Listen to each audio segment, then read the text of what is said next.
செல்லாத்தா செல்ல மாறியாத்தா செல்லாத்தா செல்ல மாறியாத்தா எங்கள் சிந்தையில் வந்து அரை வினாடி நில்லாத்தா கண்ணாத்தா பொன்ன காணாட்டா கண்ணாத்தா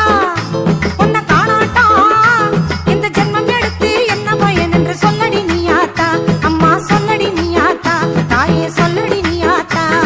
செல்லாத்தா செல்ல மாறியாத்தா செல்ல மாறியாத்தா